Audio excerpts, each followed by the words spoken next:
हाँ भाई, हेडिंग लगाइएगा त्रिभुज का केंद्रक। हेडिंग है त्रिभुज का केंद्रक।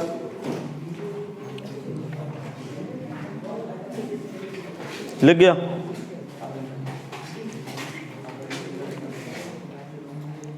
त्रिभुज का केंद्रक बोलो। अब जरा दिमाग लगाइए। जैसा कि आपको पता है, इतना तो पता होगा कि ABC कोई त्रिभुज है। हाँ भाई, माध्यिकाएं पता है त्रिभुज की? माध्यिकाएं किसे कहते हैं? इंग्लिश में मीडियम पढ़ते हैं। क्या होता है माध्यिकाओं की परिभाषा? शीर्ष से सम्मुख भुजा के, सम्मुख भुजा के नहीं, लंबम थोड़ा डाला जाता है। तुम बताओ, माध्यिका नहीं पता? कक्षा 8-9 का लड़का बता दे। हाँ नहीं, मतलब शीर्ष से सम्मुख भुजा के मध्य बिंदु को मिलाने वाली रेखा माध्यिका होती है। अर्थात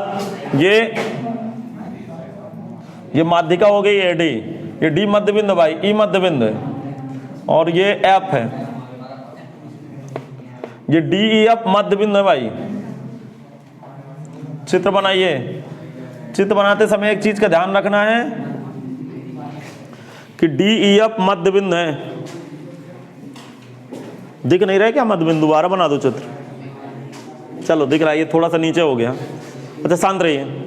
जैसा कि पता है कि त्रिभुज का गुरुत्व केंद्र क्या होता है?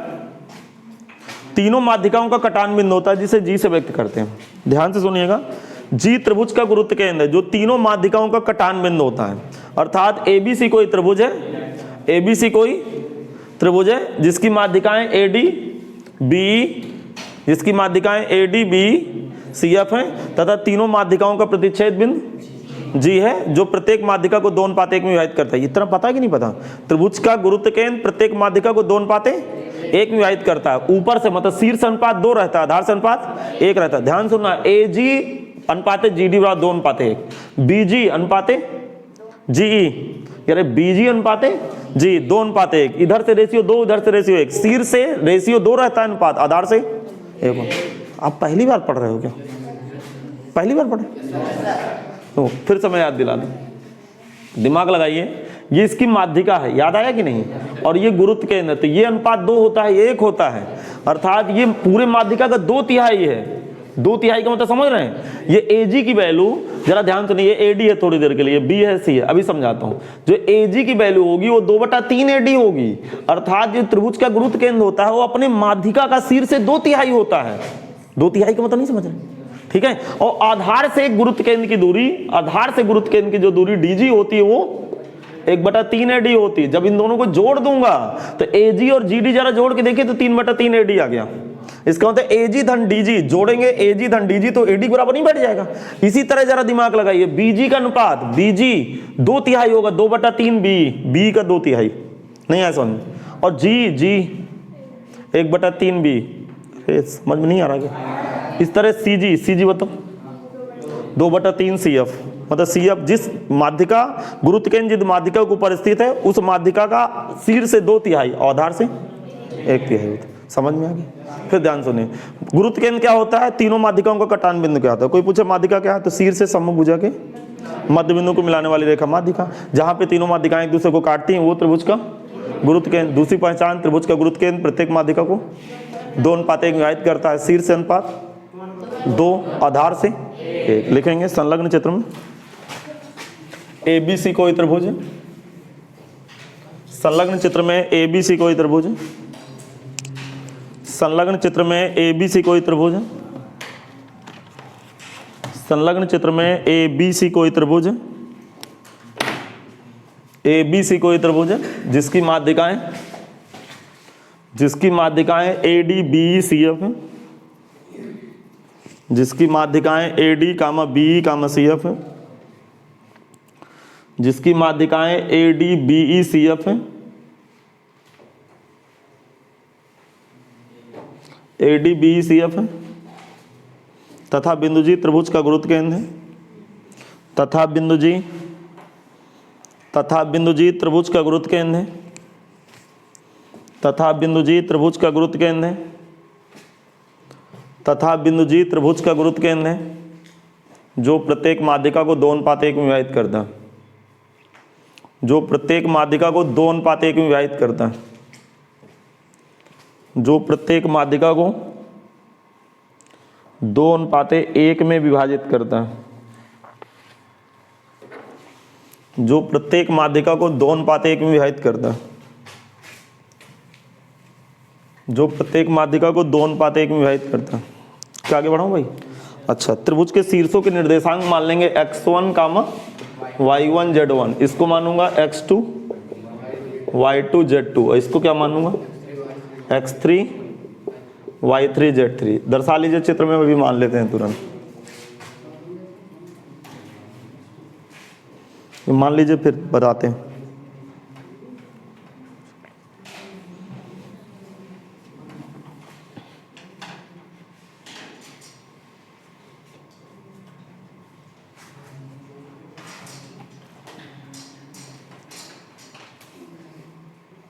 आगे बात बढ़ाऊं, बहुत ध्यान से सुनना।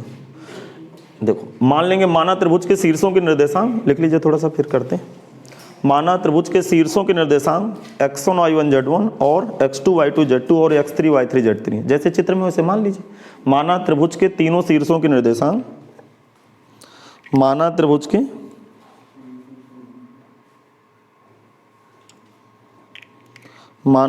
के तीनों शीर्षों के निर्देशांक, त्रिभुज के तीनों शीर्षों के निर्देशांक x1, y1, z1 तथा x2, y2, z2 ब्रैकेट में लिखिएगा, तथा x2, y2, z2 तथा x3, y3, z3, x3, y3, z3, x3, y3, z3, x3, y3, z3 लिख गए। अब बहुत ध्यान सुनना, देखो दिमाग लगाना। ये D क्या है? मध्य बिंदु। क्यों मध्य बिंदु है? क्योंकि माध्यिका है। तो BC के मध्य बिंदु D का निर्देशांक कोई बताएगा क्या होगा? x2 plus x3 divide by 2 लिखेंगे।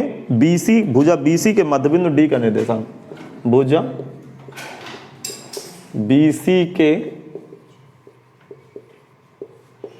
मध्य बिंदु D का निर्देशांक, भुजा BC के मध्य बिंदु D का निर्देशांक, भुजा BC के मध्य बिंदु, भुजा BC के मध्य बिंदु D का निर्देशांक। क्या मैं बोलूं? बताओ, मध्य बिंदु D का निर्देशांक क्या होगा? x2 plus x3 divide by 2, आगे y2 plus y3 divide by 2, फिर z2 plus z3 divide by 2। किसी को कोई यहाँ तकलीफ वगैरह? समझ में आ गया? अब जरा दिमाग लगे, हमें किसका निर्देशांक चाहिए? हमें निर्देशांक किसका चाहिए? अरे इतना नहीं पता किसका निर्देशांक चाहिए? हाँ भाई, ये D का कोऑर्डिनेट पकड़ में आया। हमें जाना किसके पास है? बिंदु G का कोऑर्डिनेट के पास। तो G पे जरा देखिएगा, थोड़ा ध्यान से सुनिएगा। ये A है, ये क्या है? D है, और ये G, ये 2:1 है। यहाँ का कोऑर्डिनेट पता है, यहाँ का कोऑर्डिनेट पता है, तो क्या अंतः विभाजन बिंदु का कॉन्सेप्ट नहीं लग गया? नहीं समझ पाए? समझ में आ गया? तो लिखेंगे, बोलो, रेखाखंड AD का अंतः विभाजन बिंदु, रेशियो चित्र बना लीजिएगा 2:1। रेखाखंड AD, रेखाखंड AD का अंतः विभाजन बिंदु, का अंतः विभाजन बिंदु, अंतः विभाजन बिंदु G का निर्देशांक, अंतः विभाजन बिंदु G का निर्देशांक, अंतः विभाजन बिंदु G का निर्देशांक,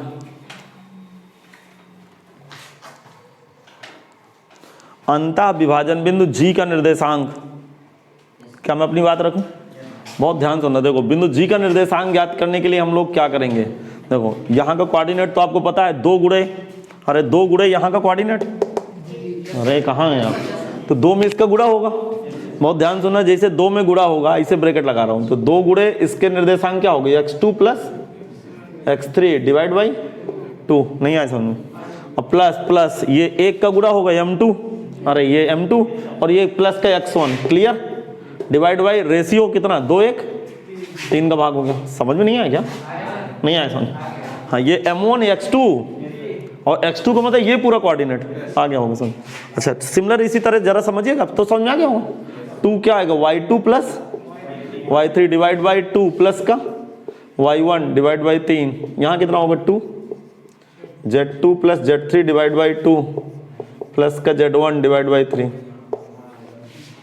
अब बहुत ध्यान से सुनना, बिल्कुल आसान है, अब हल हो गया। ये 2 से 2 मर गया, ये 2 से 2 मर गया, ये 2 से 2 मर गया, कुल मिला के आ गया x1 plus x2 plus x3 divide by. तो त्रिभुज का केंद्रक मतलब सेंटर ऑफ ग्रेविटी पढ़ते हैं इंग्लिश में।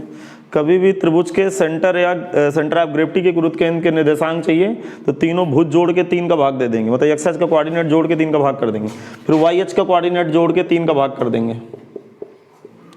ठीक है, 3 का भाग करेंगे 3 का, फिर z1 plus z2 plus z3 divide by 3 कर देंगे। ये इसका उत्तर हो गया।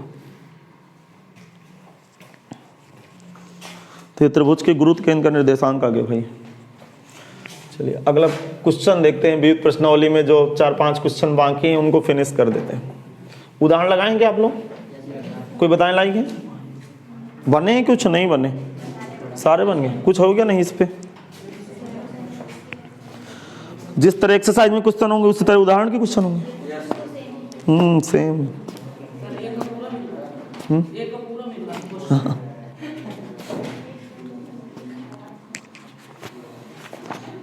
देखें क्वेश्चन नंबर दूसरा, देखें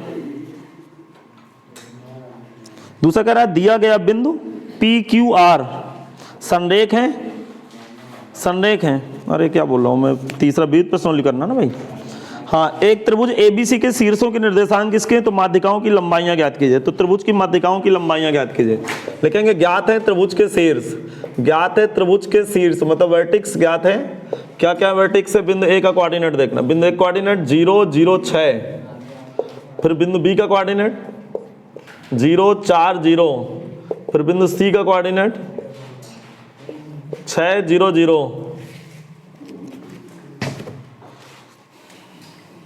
6, 0, 0,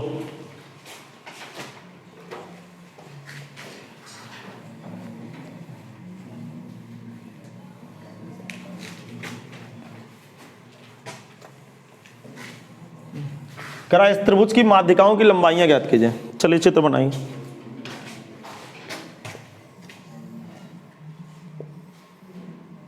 ये ABC कोई त्रिभुज है,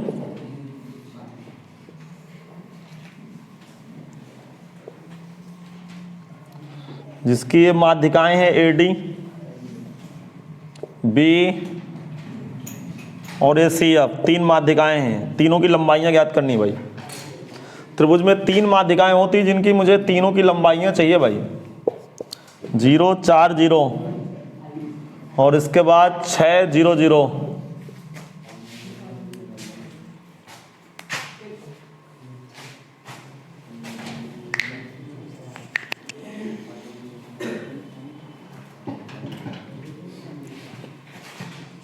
इस क्वेश्चन में क्या ज्ञात करना है?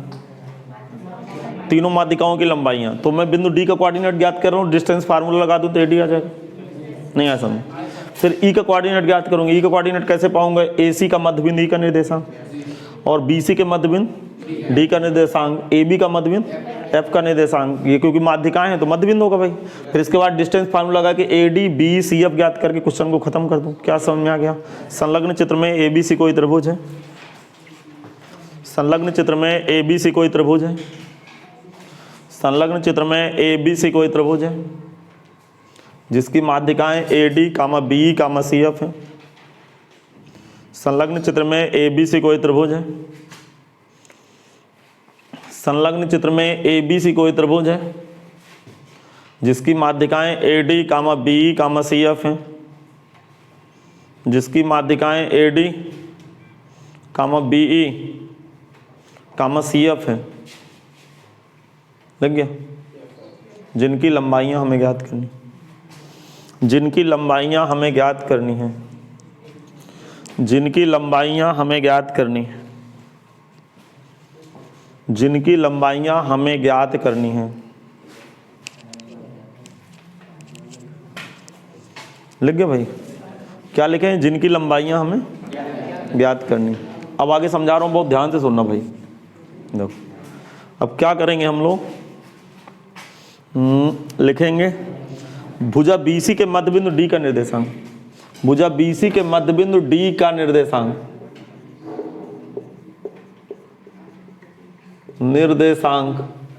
भुजा BC के मध्य बिंदु D का निर्देशांक,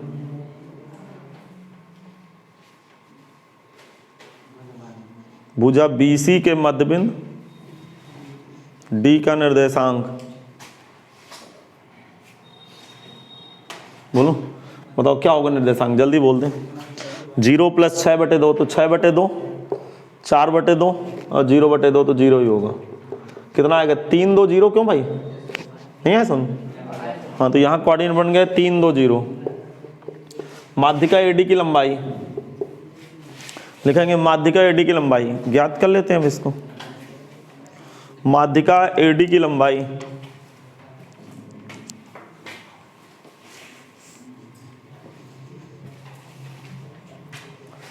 माध्यिका AD की लंबाई। अब सुनना ध्यान से, दो बिंदुओं के बीच के दूरी का सूत्र लगाऊंगा तो 0 - 3 का वर्ग 3 3 9, 0 - 2 का वर्ग 4, 0 - 6 का वर्ग 36, 36 4 40 49, वैल्यू बोले तो 7 इकाई।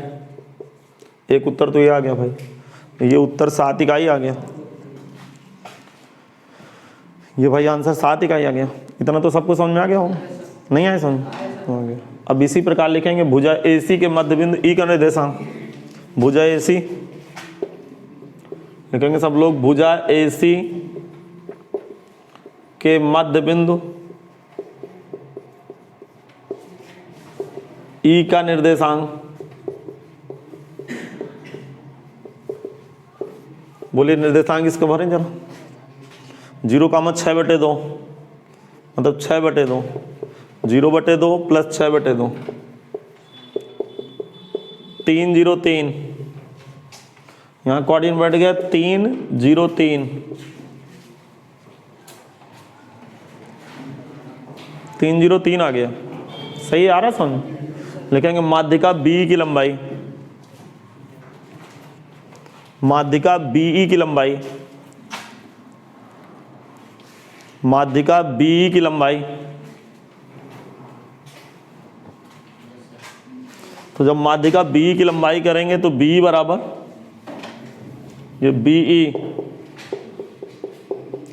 B दो बिंदुओं के बीच की दूरी के सूत्र लगाऊंगा तो 0 - 3 का वर्ग 3 3 9, 4 - 0 का वर्ग 4 4 16 + 3 3 9, 9 9 18, कितना है क्या? 16 9 25, 25 9 √34, √34। क्यों भाई? इकाई। एक माध्यिका और बची। अब क्या करें बताइए? भुजा AB के मध्य बिंदु F का निर्देशांक निकाल लीजिए। भुजा AB के मध्य बिंदु F का निर्देशांक, भुजा AB के मध्य बिंदु AB का मध्य बिंदु, AB का मध्य बिंदु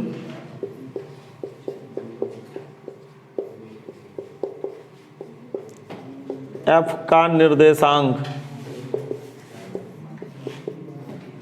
AB के मध्य बिंदु F का निर्देशांक सोचना। 0/2 0 बैठेगा, +2 3 आ जाएगा, 0 2 3 आएगा भाई, देख लीजिएगा, इतना तो पता है सबको। ये 0 2 3 आ गया। लिखेंगे माध्यिका CF की लंबाई, सब लोग लिखेंगे माध्यिका CF की लंबाई, माध्यिका CF की लंबाई।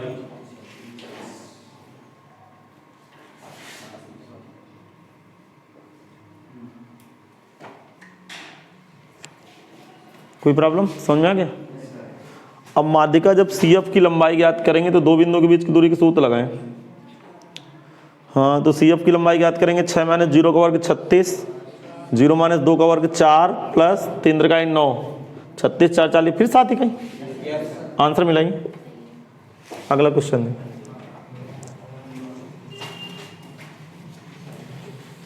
हाँ क्वेश्चन नंबर 3 देखेंगे भाई सब लोग।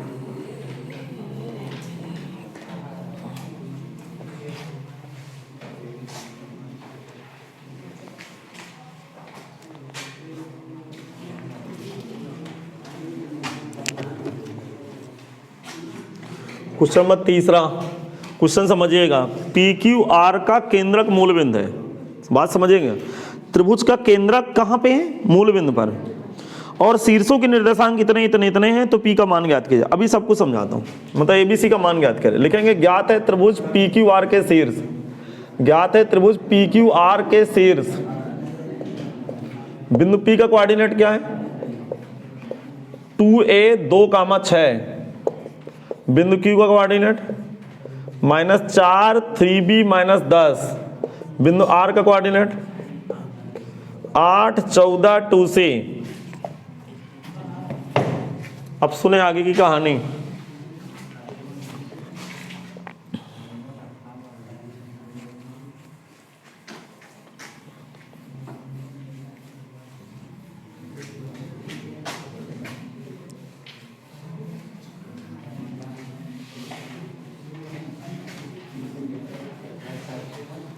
हाँ, बहुत ध्यान से सुनना। क्या मैं बताऊं? कह रहा इस त्रिभुज पी क्यू आर का जो केंद्रक है, केंद्रक का मतलब गुरुत्व केंद्र, समझ रहे हो? पी क्यू आर, इस पे माध्यिकाएं डालें, ये एल एम और ये एन, और ये केंद्रक है इसका। सपोज दैट केंद्रक ओ मान लिया मैंने, केंद्रक ओ। अब क्वेश्चन के अनुसार केंद्रक का कोऑर्डिनेट क्या है? 0 0 0। नहीं आया समझ? मतलब त्रिभुज पी क्यू आर का केंद्रक क्या है? मूल बिंदु है। तो एबीसी का मान ज्ञात कीजिए, मतलब स्मॉल एबीसी का मान चाहिए। पी का कोऑर्डिनेट 2a 2, 0 6। इसका कोऑर्डिनेट -4 3b -10, और इसका कोऑर्डिनेट 8 14 2c।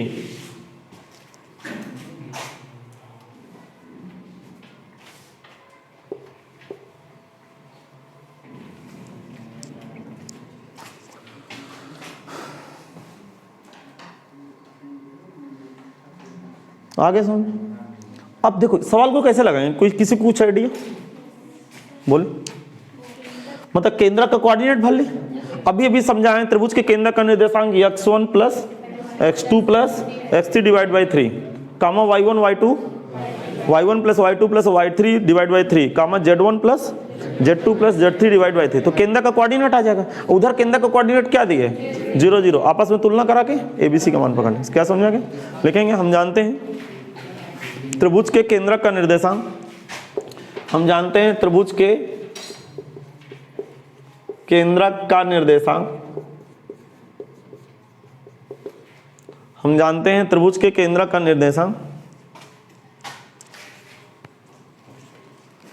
हम जानते हैं त्रिभुज के केंद्रक का निर्देशांक x1 मतलब 2a माइनस का 4 प्लस का 8/3, कामा 2 प्लस का 3b प्लस का 14/3, कामा 6 माइनस का 10 प्लस का 2c डिवाइड बाई 3।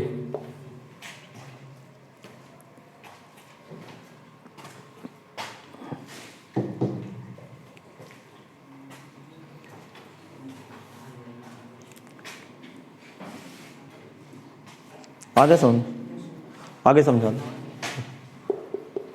कोऑर्डिनेट कितना बैठ गया ये बताइए? 2a प्लस का 4/3, समझ में आ रहा? ये कितना? 14 2 16 प्लस का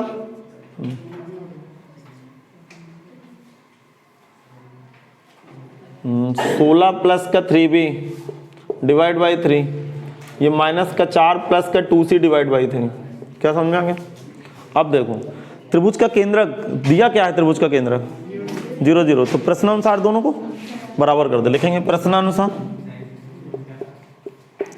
प्रश्नानुसार, प्रश्नानुसार 2a प्लस का 4 डिवाइड बाई 3 कामा 0, नहीं ये क्या लिख रहा हूं, कामा 16 plus 3b divide by 3 minus का 4 प्लस 2c डिवाइड बाई 3 बराबर 0 कामा 0 कामा 0। लिखेंगे दोनों पक्षों में तुलना करने पर, दोनों पक्षों में तुलना करने पर,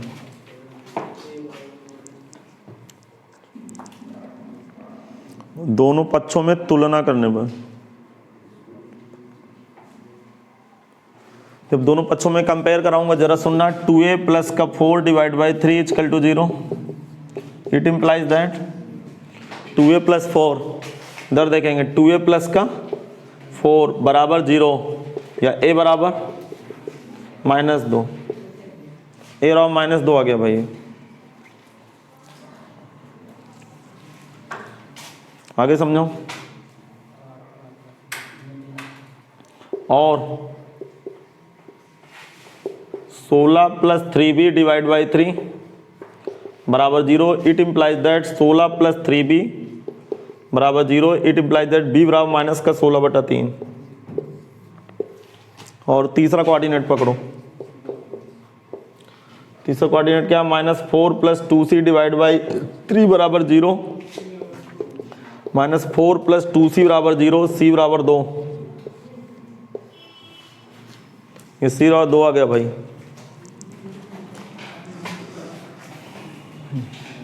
चलिए आंसर जरा मिलाइए। हाँ चौथा क्वेश्चन देखें।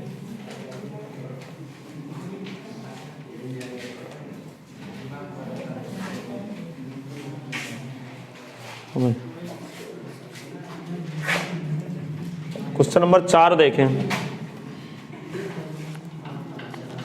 चौथा क्वेश्चन क्या कह रहा है, वाई अक्ष पर, शांत रहो, वाई अक्ष पर उस बिंदु के निर्देशांक ज्ञात कीजिए जो बिंदु 3 - 2 5 से दूरी 5√2 है। लिखेंगे दिया गया बिंदु, दिया गया बिंदु,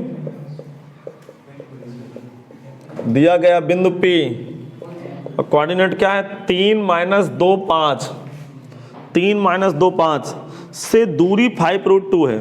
मतलब अब जरा आभास करिएगा, फील करिएगा क्वेश्चन को क्या कह रहा है। कह रहा वाई अक्ष के ऊपर एक कोऑर्डिनेट है, वाई अक्ष के ऊपर एक बिंदु है, उस बिंदु की इस बिंदु से बीच की दूरी 5√2 है। मान लेंगे माना वाई अक्ष के ऊपर कोई बिंदु कैपिटल ए स्थित है। जब वाई अक्ष के ऊपर कोई बिंदु होगा तो केवल वाई अक्ष का कोऑर्डिनेट होगा, बताया था थ्योरी में। और कोऑर्डिनेट की फोटो क्या होगी, 0, 0, y, 0, अर्थात उसी बिंदु का कोऑर्डिनेट चाहिए तो दूरी पी ए बराबर 5√2 रख देंगे, वहां से y पकड़ लेंगे, को आंसर आ जाएगा। लिखेंगे माना y अक्ष पर कोई बिंदु कैपिटल ए स्थित है, माना y अक्ष पर कोई बिंदु कैपिटल ए स्थित है, माना y अक्ष पर, माना y अक्ष पर कोई बिंदु कैपिटल ए स्थित है,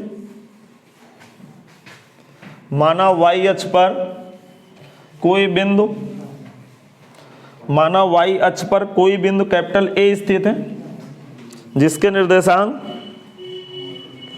माना y अक्ष पर कोई बिंदु कैपिटल ए स्थित है जिसके निर्देशांक, बोलो जिसके निर्देशांक क्या लिखूं बताओ, 0, y, 0। इसका मतलब बिंदु ए का लिखना नहीं है आप लोग, मैं इधर लिख रहा हूं। बिंदु ए का कोऑर्डिनेट क्या बन गया 0, y, 0। नाउ पी ए बराबर, पी और दो बिंदुओं के बीच की दूरी का सूत्र लगाएं, दो बिंदुओं के बीच की दूरी का सूत्र लगा दे, पी एच कर लो। कितना बैठेगा पी ए, कोई बताएगा? अरे 3 का वर्ग 9 और -2 - y, अरे ऐसे लिख लूँ क्या, y इधर से ले चलता हूँ, y + 2 का वर्ग, समझ गए, +5 का वर्ग 25। अच्छा पी ए की वैल्यू कितनी दी है 5√2, पी ए की वैल्यू कितना दी है 5√2, इसकी जगह 5√2। ये समझ में नहीं आएगा, अरे ऐसे कर दिए x1 - x2 y1 - y2 z1 - z2 √25 9 34 plus y - 2 का होल ऑफ इसका, दोनों पक्षों का वर्ग करने, क्यों दोनों पक्षों का वर्ग करने पर 5 × 5 = 25, दूनी 50, इधर 34 प्लस y + 2 का वर्ग, y + 2 का वर्ग, 34 उधर जाके घट गया, 50 में 34 घटा 16। बोलो भाई y + 2 बराबर 16, नहीं y + 2 का होल ऑफ स्क्वायर बराबर 16। कहो तो क्वाड्रेटिक ना बनाओ, इसी से हल कर लो, नहीं समझ में। इसको y + 2 बराबर +-4 हो जाएगा। अरे इसका वर्ग, इसका क्वाड्रेटिक हल करूंगा +-4 नहीं होगा, एक बार प्लस चिन्ह लूंगा, एक बार ए के 2 मान आ जाएंगे, y के 2 मान आ जाएंगे। लिखेंगे y + 2 बराबर +-4।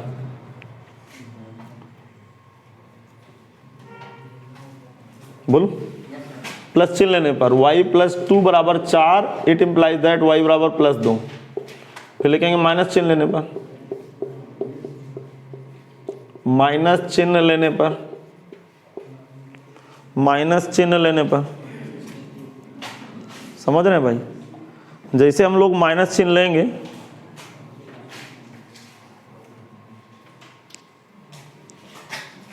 जैसे माइनस चिन्ह लेंगे तो y + 2 = -4 आ गया, तो y बराबर -6। इसका मतलब बिंदु ए का निर्देशांक क्या बन गया? अतः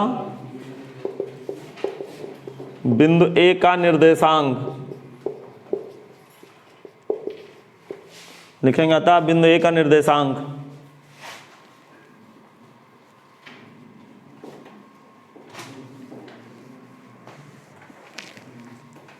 बोलूं भाई? तो बिंदु ए का निर्देशांक क्या बन गया जरा बताइए? 0 2 0 और 0 -6 0 खत्म।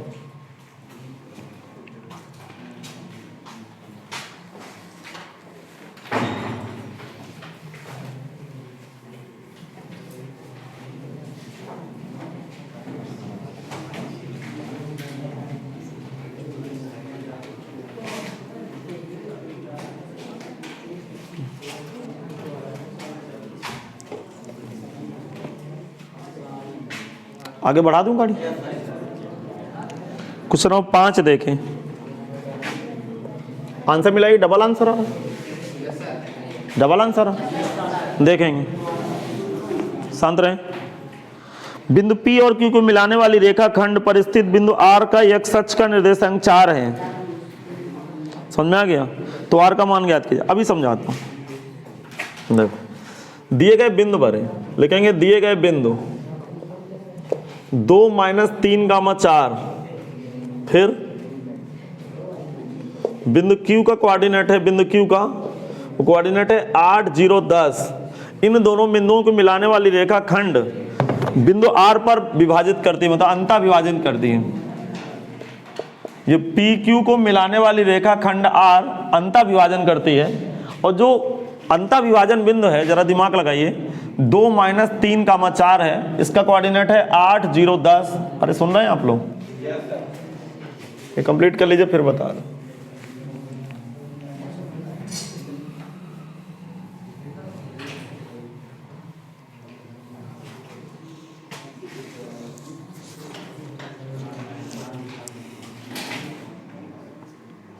बोलो, कह रहा है कि रेखाखंड PQ का अंतः विभाजन बिंदु R है, जिसमें x अक्ष का कोऑर्डिनेट कितना है?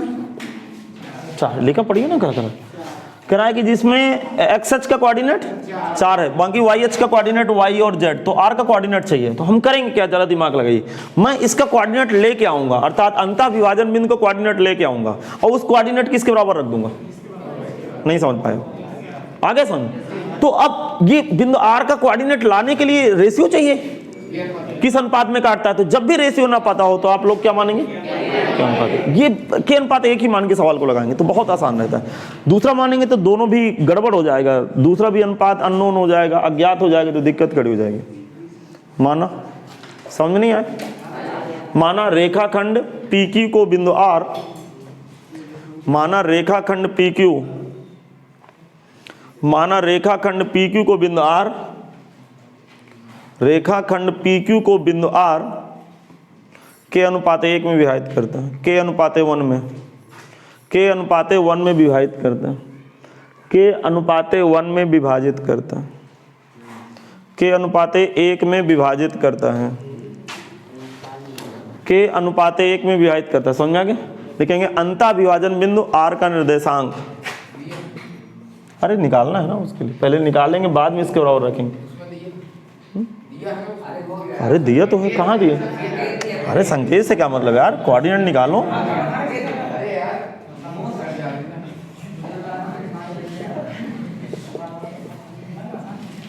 परीक्षा में संकेत रहेगा क्या आपके पास? अंतः विभाजन बिंदु R का निर्देशांक,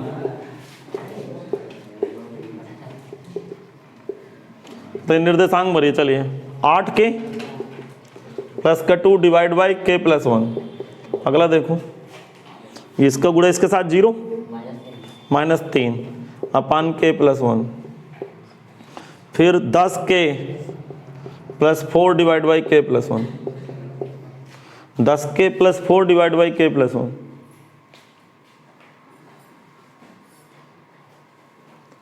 अब जरा दिमाग लगे, प्रश्नानुसार ये समझ में नहीं आएगा। प्रश्नानुसार ये मान, ये वाला मान किसके बराबर? इसका मान जैसे 4 के बराबर रखेंगे, ध्यान से सुनना, तो k का मान आ जाएगा। नहीं आए समझ? अब फिर ये मान y के बराबर है, तब तक k का मान आप निकाल चुके होंगे, तो फिर k का मान पटक देंगे तो y पैदा हो गया, यहाँ k का मान रख देंगे तो z पैदा हो गया, बस आंसर पैदा हो गया। Answer 4xy। नहीं समझ पाए, लिखेंगे प्रश्नानुसार दोनों को पहले बराबर करो। प्रश्नानुसार समझ में नहीं आया? Eight k plus 2 divide by k plus 1, comma -3 divide by k plus 1, comma 10k plus 4 divide by k plus 1 बराबर 4yz। हाँ, अब किसके बराबर लिखेंगे? नाउ ध्यान से सुनना, eight k plus 2 divide by k plus 1 बराबर 4 के बराबर बैठा दो। इसको 4 के बराबर बैठा देंगे भाई।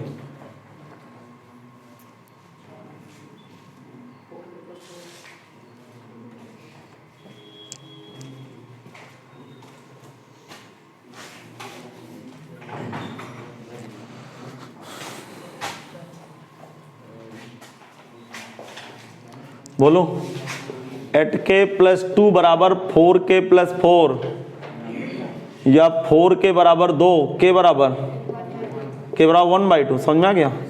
नाउ y बराबर, बताइए y बराबर क्या है? अब -3/k प्लस 1, k की वैल्यू डाल दो, -3, k की वैल्यू कितनी है? 1/2 प्लस 1 -3/3/2, 2 3 कट गया, y बराबर -2 आ रहा है क्या?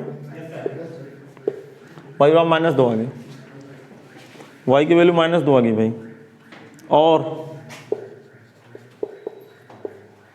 और अगला मान देखें, अगला मान क्या है? z बराबर, बताओ z बराबर 10k प्लस का 4 डिवाइड बाई k प्लस 1। मान रखो जरा, k की वैल्यू रखूंगे 1/2, यहाँ 1/2 रखूंगा तो 5, 5 4 9, नीचे 1/2 में 1 जुड़ेगा तो 3/2, 3 3 9, क्या z बराबर 6, z बराबर 6।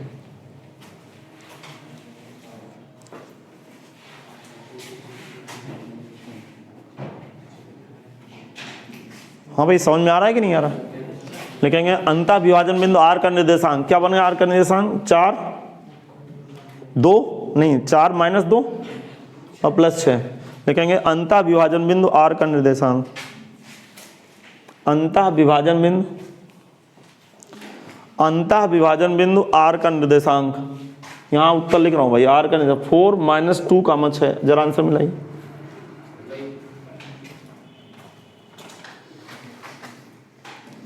क्वेश्चन नंबर 6 देख लीजिए।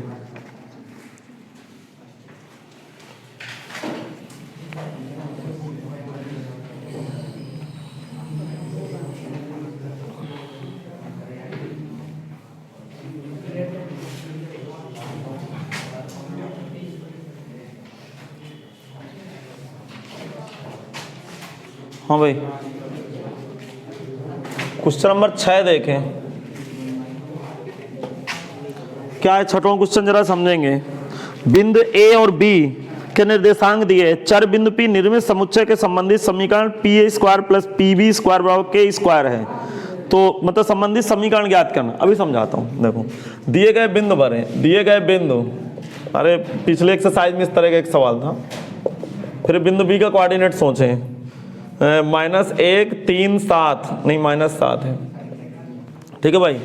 एक चर बिंदु P है और हमेशा चर बिंदु P, चर का मतलब वो घूमता होगा बिंदु, तो चर बिंदु P के निर्देशांक क्या मानेंगे? x y z। प्रश्नानुसार दिए क्या है? pa² प्लस pb² और k²। तो एक समीकरण बनाना है x y z के पदों। एक सवाल था ना कहीं इस तरह, pa प्लस p 10 था कहीं, याद आया? हाँ, लिखेंगे माना चर बिंदु P के निर्देशांक, माना चर बिंदु P के निर्देशांक, माना चर बिंदु P के निर्देशांक x, y, z है।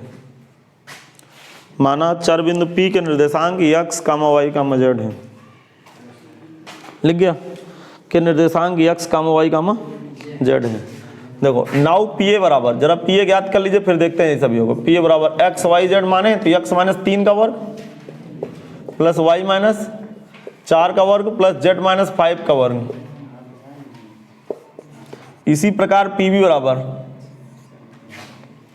लिखेंगे, इसी प्रकार PB बराबर लिखेंगे, इसी प्रकार PB बराबर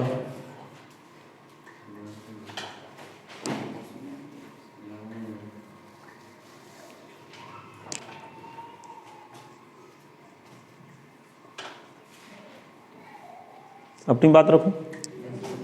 तो बताइए P बराबर कितना होगा, x प्लस 1 का वर्ग प्लस y माइनस 3 का वर्ग प्लस z प्लस 7 का वर्ग, z प्लस 7 का वर्ग। देखो प्रश्नानुसार जरा पढ़िए क्या है प्रश्नानुसार। PA का वर्ग प्लस PB का वर्ग बराबर K का वर्ग। लिखेंगे प्रश्नानुसार, प्रश्नानुसार PA का वर्ग प्लस PB का वर्ग बराबर K स्क्वायर।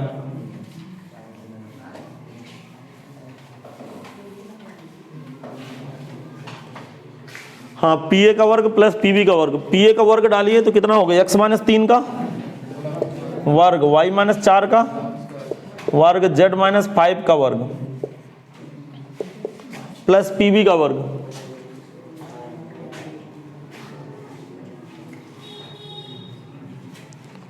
बताइए PB का वर्ग क्या हो गया, x प्लस 1 का वर्ग,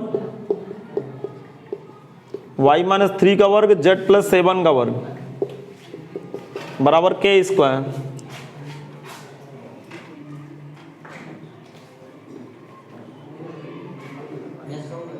हो गया।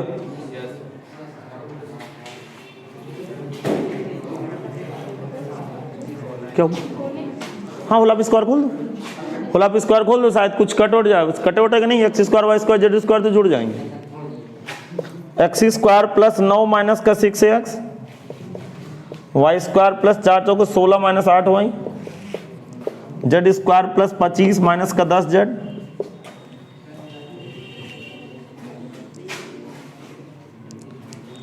फिर ये एक्स स्क्वायर प्लस का 1 प्लस का 2x, Y square plus 9 minus का 6y, Z square 7 7 49 plus 14y बराबर K स्क्वायर। क्या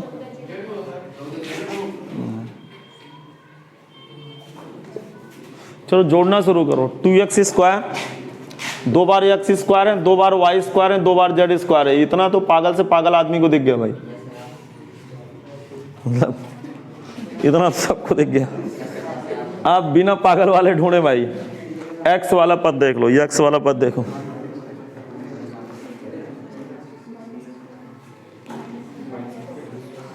आगे x वाले पद क्या है, x माइनस का 4x, ये 2x है 6x तो माइनस का 4x। y वाला पद देखो, y एक y उधर है आके माइनस का 14y माइनस का 14y। z वाला देखो प्लस का 4z। कांस्टेंट देखो अक्षर,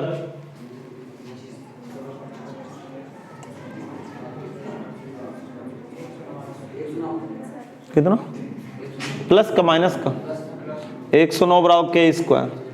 आंसर मिला। आंसर में शायद 2 कॉमन लिए हो, ये 2 कॉमन लिए हो।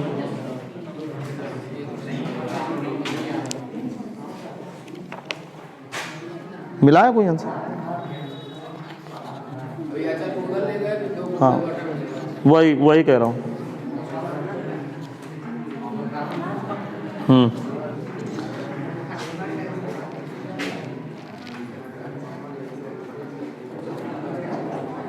अच्छा उधर ले गया ना चर को, मैं मुझे लग रहा था कि वो ऐसे करेगा। अच्छा पूरे में 2 109 को इधर ले जाए। देखो 2x square plus 2y square, वैसे आंसर इसी तरह दे दीजिए, कोई दिक्कत नहीं। 2z स्क्वायर माइनस का 4x माइनस का 14y प्लस का 4z बराबर K स्क्वायर माइनस 109। के स्क्वायर माइनस के 109। अब ध्यान सुनिए, इधर 2 कॉमन है, अरे नहीं समझ में, इधर 2 और इधर 2 का भाग कर दीजिए फिर से। एक्स स्क्वायर प्लस का वाई स्क्वायर प्लस का जेड स्क्वायर माइनस का 2x माइनस का 7y प्लस का 2z बराबर के स्क्वायर माइनस का 109 डिवाइड बाई 2। आंसर आ गया। चलो थोड़ा सा एक्स्ट्रा कॉन्सेप्ट बता दें फिर छुट्टी करें।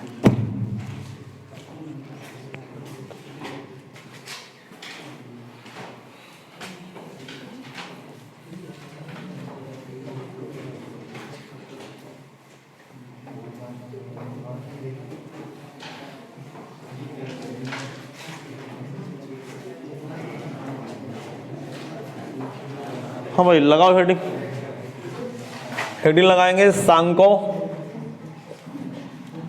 का प्रमाणिक समीकरण। सुनिएगा, इससे बहुत बढ़िया बढ़िया क्वेश्चन बन जाते हैं। अभी समझा रहा हूँ ये सब कोनिक सेक्शन को पहचानने के क्या नियम हैं, ये भी एक तरीका है पहचानने का। एक तो उत्केंद्रता से हम लोग पहचानते हैं, जरा याद दिला दूं मैं आपको, शांत रहिए।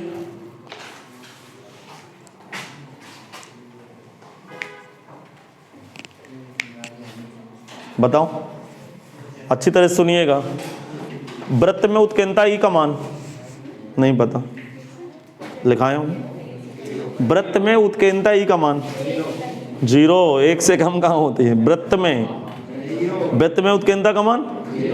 कहीं दीर्घवृत्त में सिद्ध भी कराए थे कि उत्केंद्रता 0 है, 0 तो दीर्घवृत्त एक वृत्त हो जाता है, याद आया। परवलय में उत्केंद्रता का मान 1, दीर्घवृत्त में 1 से कम, अति परवलय में 1 से ज्यादा। बिना उत्केंद्रता को भी आप पहचान सकते हैं कौन सी आकृति बन रही। अभी तक करेंगे जैसे ये सांको का प्रमाणिक समीकरण लिखना नहीं, ax square plus 2hxy plus by square plus 2gx 2fy plus c बराबर 0, ये सांको का प्रमाणिक समीकरण होता है। अर्थात पूरे कोनिक सेक्शन का समीकरण है, पूरा कोन का इक्वेशन भाई सांको का समीकरण है। इसी के अंदर सारे चारों ग्राफ इसी के अंदर घुसे हुए हैं, दिखाई नहीं दे रहे आपको। वृत्त भी इसी से बन जाएगा, परवलय भी, अति परवलय, दीर्घवृत्त सब बन जाएगा। अब ध्यान सुनिएगा, यदि इसी सांको के समीकरण में a बराबर b बैठ जाए और h बराबर 0 हो जाए, आप समझ नहीं पाए। यदि a बराबर क्या हो जाए b, यदि a बराबर b हो गया तो x स्क्वायर y स्क्वायर गुणांक आपस में बराबर हो गया। h बराबर 0 का मतलब x y वाला पद भाग गया, इसका मतलब किसका समीकरण बन गया, वृत्त का समीकरण बन गया।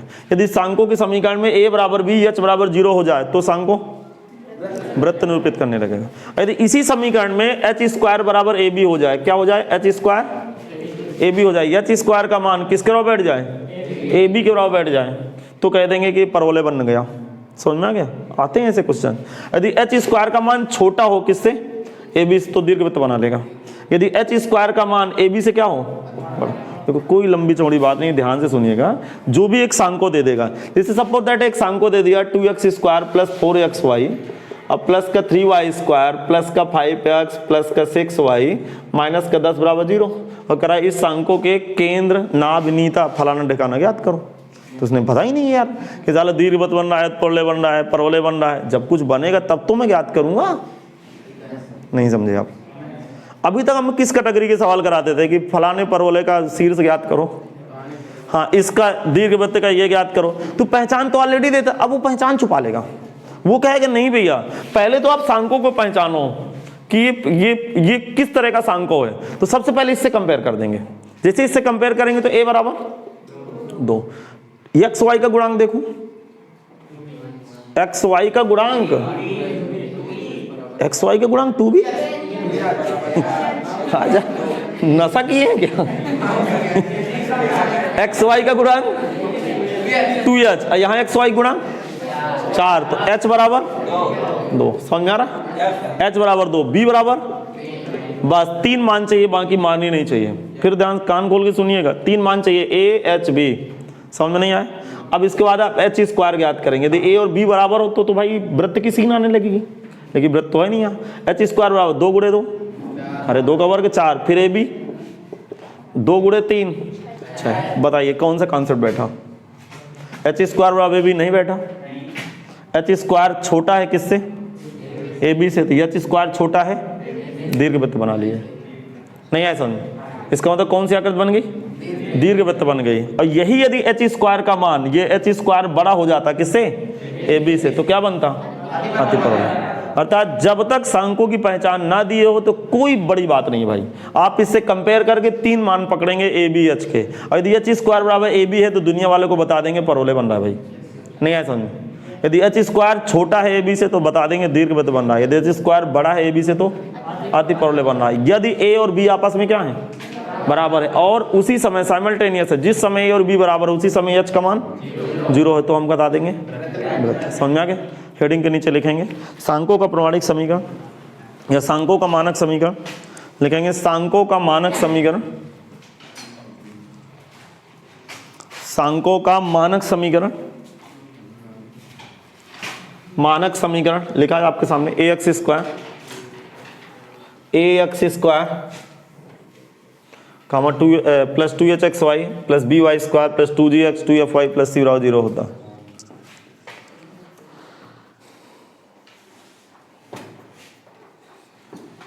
ए x square plus 2h x y plus b y square plus 2gx plus 2fy plus c बराबर 0 होता है। लिख गया। जहां a comma h comma b comma g comma f comma c अचर तथा वास्तविक संख्याएं, अचर तथा वास्तविक संख्याएं, अचर तथा वास्तविक संख्याएं,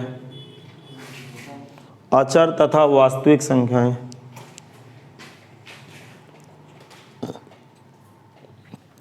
अचर तथा वास्तविक संख्याएं। क्या इतनी बार लिख गई? अब बहुत ध्यान सुनना, देखो अब इसमें रीमार्क्स लिखेंगे। क्या लिखेंगे जरा दिमाग लगाइएगा। नंबर 1 बात, यदि a बराबर b और बोलो h बराबर 0, तो वृत्त का कॉन्सेप्ट क्या होता है, याद है आपको? वृत्त में एक्स स्क्वायर वाई स्क्वायर गुणांक आपस में, तो यदि a बराबर b है तो दोनों के गुणांक बराबर नहीं होंगे, और एक्स वाई वाला पद नहीं होना चाहिए। एक्स वाई वाला पद कब 0 होगा? जब भाई साहब ये 0 या 0 तो पूरा एक्स वाई भाग जाएगा अपने का। तो लिखेंगे यदि a बराबर b और h बराबर 0 तो दिया गया सांको, तो दिया गया सांको, तो दिया गया सांको, तो दिया गया सांको वृत्त निरूपित करेगा, वृत्त निरूपित करेगा, वृत्त निरूपित करेंगे। क्या समझ आ गया? हाँ, दूसरे नंबर पे लिखेंगे यदि, कोई बताएगा? यदि क्या लिखूं, एच स्क्वायर बराबर ए बी, तो तब सांको परवलय निरूपित करें, तब सांको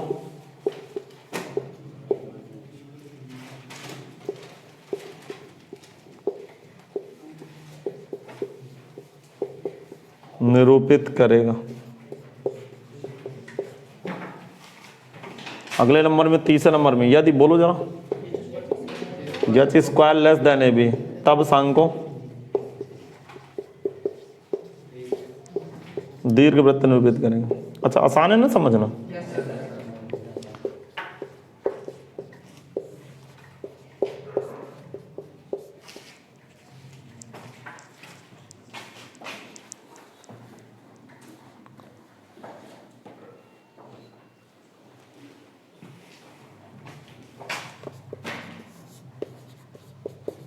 यदि H square is greater A B, तब सांको अतिपरवलय निरूपित करेंगे, तब सांको अतिपरवलय निरूपित करें।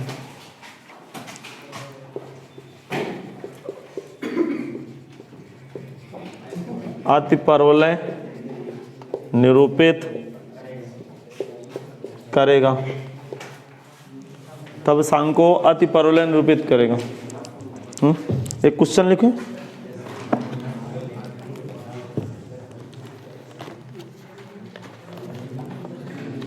दो मिनट।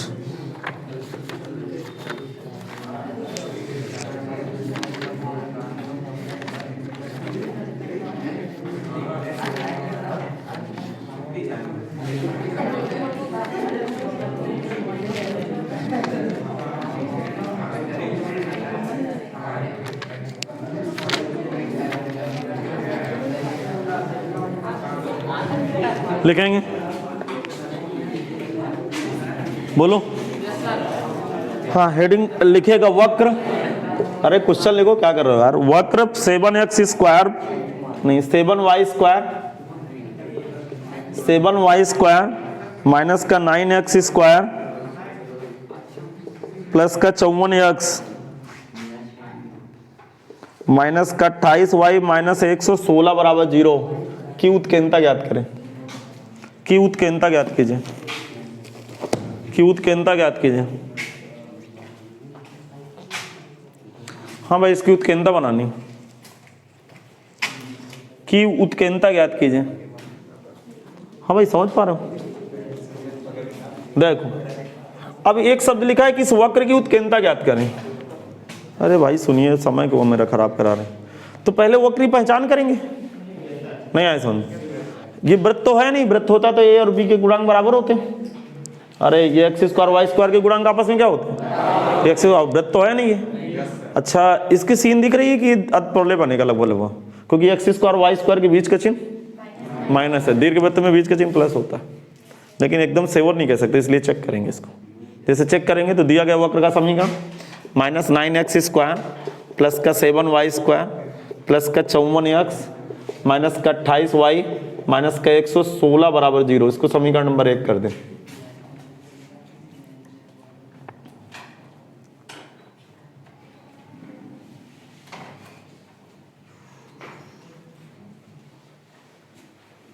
मुझे लगता है मैं ये दोनों केस उल्टा लिखा गया, बदलने पड़ेंगे, बदलने पड़ेंगे। देखो इससे पता चल गया ना सोच। अब एक मिनट बताता हूँ एक मिनट। देखो ए इससे तुलना करेंगे, बताओ। जब इससे तुलना करेंगे समीकरण की तुलना ax square plus 2h xy plus का by स्क्वायर प्लस का 2g x plus 2f y बराबर c बराबर 0 से तुलना करने। इससे कंपेयर कराओ जल्दी से। हल्का सा डाउट था थोड़ा सा कि लगता है उल्टा लिखा गया। ये ग्रेटर देन लेस देन पे है, अभी ये चेक हो गया, चेक हो गया, उल्टा लिखा गया। अच्छा देखो a बराबर माइनस का 9, नहीं क्या पता सही हो, अभी सही कह रहे हो, सही मुझे लग रहा है। हाँ थोड़ा सा डाउट था ना मुझे। a बराबर माइनस 9, b बराबर, अरे h बराबर बताओ, h बराबर पाओ, नहीं बता पाओगे इस बार क्या।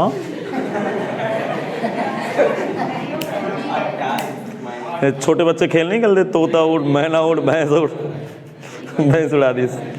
अरे यद तो ये नहीं है जी, बस उसको अगला वाला आदमी दिख रहा है बस। कहते रहो 0, b बराबर 7, 9 ध्यान सुनना, 9h स्क्वायर बराबर 0, a भी रहा, बोलो a भी बराबर माइनस का 63, ध्यान सुनिएगा।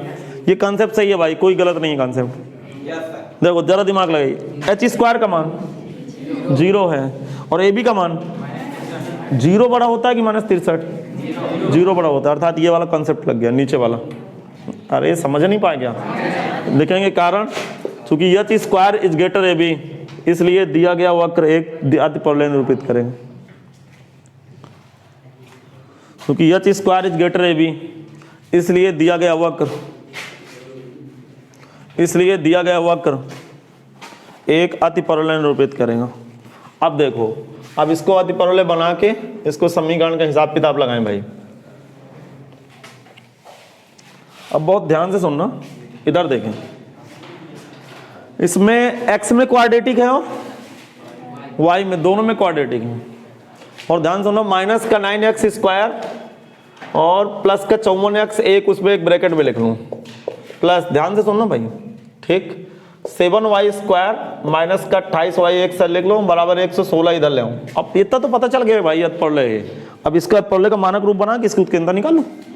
अब बहुत दिमाग लगाना, -9 कॉमन ले लूं, -9 तो x स्क्वायर माइनस का 6x, नहीं समझ में आया आपको, बोल नहीं रहे, नहीं आए समझ, पूर्ण वर्ग बनाएंगे ना इसको। हाँ x का गुणांक 6 -6 का आधा -3 वर्ग 9 अंदर जोड़ के अंदर ही घटा देंगे। कुछ लोगों को लग रहा होगा क्या कर रहे हैं, 4 जोड़ के 4 घटा दिए। आप इस जन्म नहीं सीख पाओगे, अगला जन्म लेना पड़ेगा अभी कोनिक सेक्शन को सीखने के लिए। नहीं भाई, आप पढ़ नहीं रहे हो तो फिर प्रॉब्लम तो क्रिएट होगी ना भाई। हमने एक बात आपको अच्छी तरह से कहा, यदि नोटंकी करेंगे तो फिर नहीं पढ़ पाएंगे। पढ़ाई में बहुत बड़ा त्याग चाहिए, जो लोग धैर्य रखेगा, त्याग करेगा, वही सफल होगा भाई। -9, ये देखो, ये इतना देखे किसका होल स्क्वायर है? x माइनस, अरे x माइनस 3 का, और -9 प्लस 81, 7, इतना किसका होल स्क्वायर?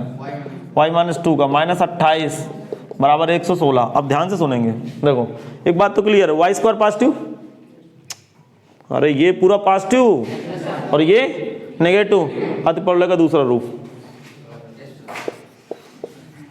आपसे बात करना बेवकूफ़ी वाला काम है भाई।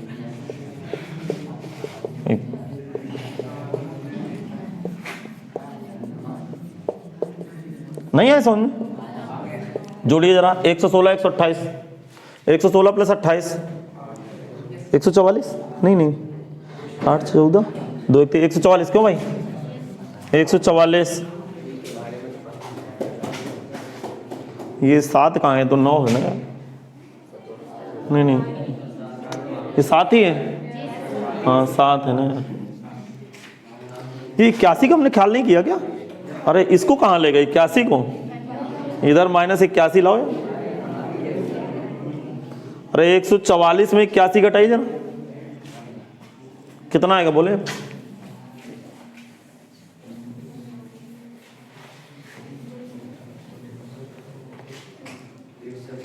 कितना? 63।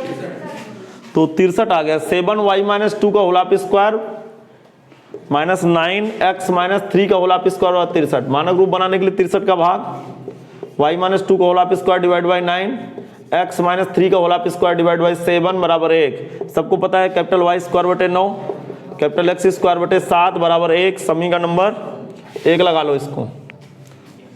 समझ में नहीं आया? जहां कैपिटल X बराबर x -3, कैपिटल Y बराबर y -2। आपका दिमाग बस तब तक तैयार रहता है सवाल समझने के लिए जब तक वो चैप्टर चलता है।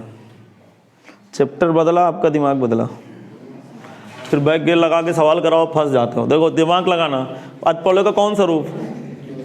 दूसरा रूप। किससे कंपेयर करूंगा? y स्क्वायर अपान, अरे y स्क्वायर अपान, कुछ लोग कह रहे हैं y square upon a square.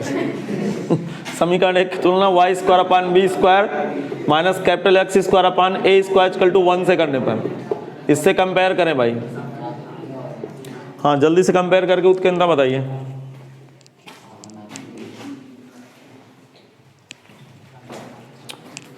हाँ ये वर्गमूल करने की कोई जरूरत नहीं। बी स्क्वायर बराबर 9, ए स्क्वायर बराबर 7 आ गया, लिखा रहे। वर्गमूल क्या करेंगे जो फार्मूले में, उसके अंदर का सूत्र क्या होता है दूसरे रूप के लिए? सूत्र ए स्क्वायर बराबर बी स्क्वायर ई स्क्वायर -1 से। जल्दी से ज्ञात करके ई की वैल्यू निकाल लीजिए। बताइए कितना आ रहा है? हल हुआ क्या किसी में? बहुत अजीब सी वैल्यू आएगी कि कितना?